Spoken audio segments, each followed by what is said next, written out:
नीलकंठ music में आपका स्वागत है। नए नए गाने सबसे पहले सुनने के लिए हमारे चैनल को सब्सक्राइब करें और बेल आइकन को दबाएं।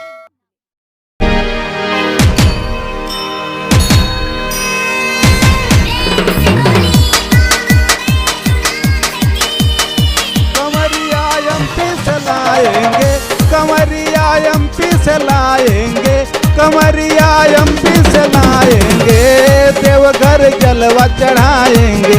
कमरिया एमपी से लाएंगे, देवघर जलवा चढ़ाएंगे।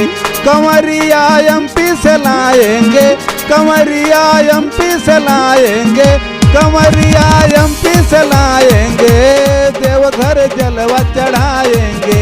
कमरिया एमपी से लाएंगे, देवघर जलवा चढ़ाएंगे।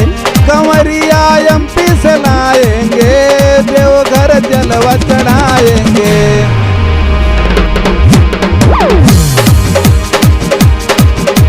शिव भोले तो कैलाशी अरबर मंगलवासी, शिव भोले तो कैलाशी जय अरबर दासी। शिव भोले तू अविनाशी जय जय कैलाशी, शिव भोले तू अविनाशी जय जय कैलाशी।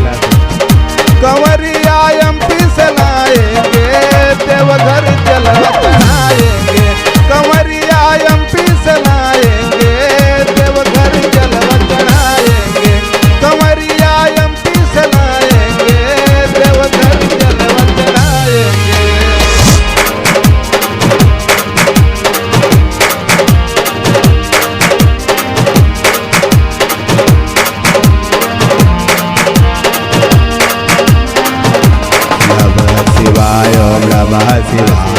नमः शिवाय ओम नमः शिवाय, नमः शिवाय ओम नमः शिवाय, नमः शिवाय ओम नमः शिवाय, नमः शिवाय ओम नमः शिवाय, नमः शिवाय ओम नमः शिवाय।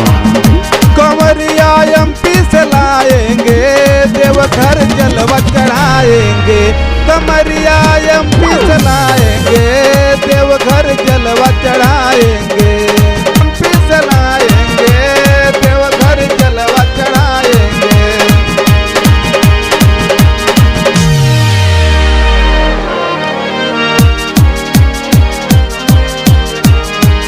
दुखड़ा शिव से सुनाएंगे, देवघर जलवा चढ़ाएंगे।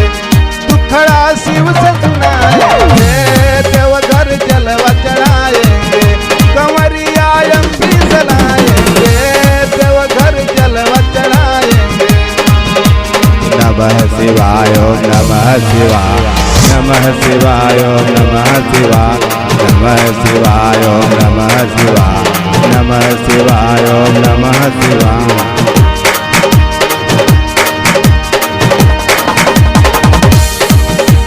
सब कुछ पाके आएंगे, देवघर जलवा चढ़ाएंगे। कमरिया एमपी से लाएंगे, देवघर जलवा चढ़ाएंगे। सब